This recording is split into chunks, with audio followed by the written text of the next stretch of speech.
afternoon. I am Whitney Belkowitz, President and CEO of Intelligent Concrete. I'm John, Director of R&D. I'm David, Principal Engineer. And today we are talking about formulation. So we are kind of in the middle of a project right now. And I was just wondering, John, being the expert that you are, how do you even approach formulation to begin with? You have to go in being comfortable with stress eating. Good thing we have a 5-gallon pail of chocolate. Go in knowing that you're going to stress eat, and it actually becomes a lot easier. So, that being said, you have to go in with a certain love and patience for the entire process. To a degree, you can automate the process using design of experiment software. I got chocolate on my hands. Using design of experiment software, it can tell you what to do. You push in the information, the data sets that you tell it that you're going to have with the software, and it gives you a spreadsheet of your data set. But that unfortunately, You don't do that anymore, though. it takes time. Right. So we used to use a 2- and 3-dimensional model. You know, within 13 mixes we could figure out, and if we wanted more than 2 parameter changes, there's more like 50 or 60 mixes. And there's a story time that goes over this, or Whitney and I, you know, we had the geopolymer mix, and Petulio put the link below, and we were up to mix number 56. Right. We still haven't figured it out, and I was making incremental changes, and Whitney said, We just don't have time for that. sorry, I got chocolate on my That's fine. white chocolate on my That's fine. I know the story. She said kitchen sink. kitchen sink. Yeah. So that's what we do now. So what Whitney was saying is, hey, you got to trust your gut a lot more. Trust your gut and make those decisions. We're working on some mixes right now where we're doing some formulation, and we're right there. We actually just figured out we were right there. But getting to that point, I did a Warren Buffett moment around the pasture this morning. Then I saw David, and David is not our chemistry guy. David is our stress strain guy. True. Wrote the book Trust Fund. He did. Wrote that, yes. Concrete strength, 1, 2, 3 is a concrete strength. Right. I wrote that. So, I mean, really, so I started talking chemistry to him, and the reason why was to have another Warren Buffett moment. And then we did some throwaway mixes to dial in that Warren Buffett idea. And what I mean Warren Buffett moment, that moment where you just sit there and Just think. you ponder the cosmos. Rocking chair time. Rocking chair time, and I do that by walking the pasture. How do I approach formulation? With patience, love, and the ability to be okay with stress eating. Sure. Yeah. Now, John, there's some guidelines. I mean, ACI 241, is that mixed design? No, that's 211. 211. Mm-hmm. ACI 211 that gives you some guidelines, but that's pretty standard, pretty conventional. I feel like this is like a canned question. Like No. you know the answer to. Yeah, you're right. But you know what you do here is just highly specialized. I And mean, it's stuff that's- art. It is. It's Yeah, there's an art to it. There is an art, and there's a confidence, and then there's a little bit of luck that goes into it too. Yeah. And then there's got to be those aha moments. You know, somebody once told me that the definition of luck is where skill meets opportunity. And, you know, we luckily saw something about one of the additives that we're using where it dies off very, very quickly. Right.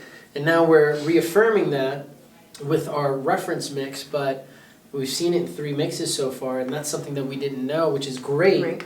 Because we want to know that before we go to a scaled up approach. So Right. it's a lot of that intuition. You do it over and over and over and over again. You've got to see the nuances for every single node and data set that they are. Yeah. I think it's also talking through it with different people too. Like we've got, you know, John took time I think to talk with really everybody this morning to kind of I think just process and think about it. And then you're getting different perspectives too. So When we first started this company, it was just Whitney and I. Whitney was always pregnant. Well, no, she was. I was. She was. Like, we had a friend. Every time we saw this friend, she'd be like, gosh, every time I see you guys, you're pregnant. Yeah. And literally, every Yeah. time we saw her, 3 times in a row, Yeah.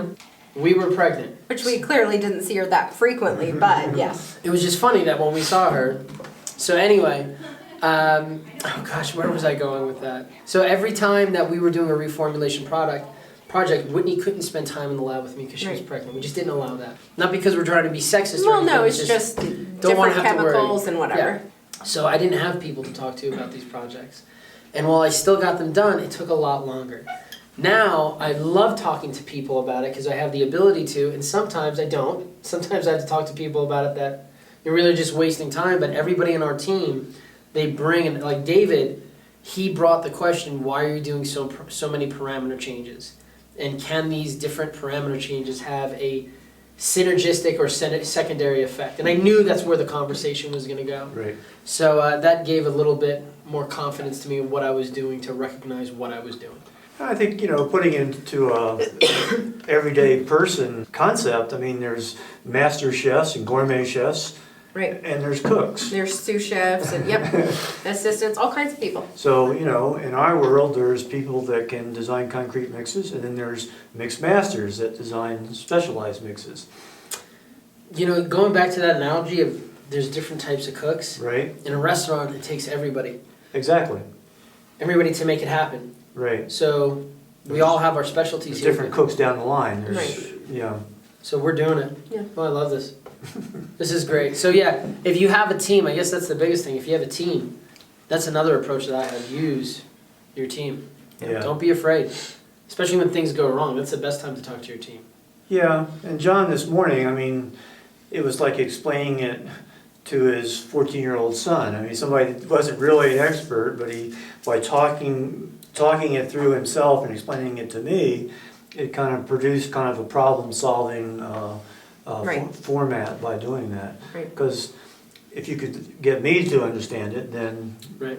it probably was right. Yeah, and the other thing is the accountability of data. That's one thing Right. that we learned. So I don't know if you heard the other part of that story, that the very first mix 00 that we did with the geopolymer, Right? was the mix that we needed. Everything. And I was clearing That's out my funny. binder Yeah. and I threw it out. Oh, no. Never have done that before, and I never do that afterwards. Right. Save everything. But yeah, we had that mix dialed in on the #1 mix. Wow. 56, 57. Yeah. Yeah. It's terrible. It's like making wine. You have to keep good notes and keep them, Right. keep them forever. We actually call some of our books vintage books. So. Right. Okay, awesome. Think that's it? Thank you much for joining today. Don't forget to like, subscribe, ding the bell for notifications. Go Concrete! Beat asphalt. Beat asphalt.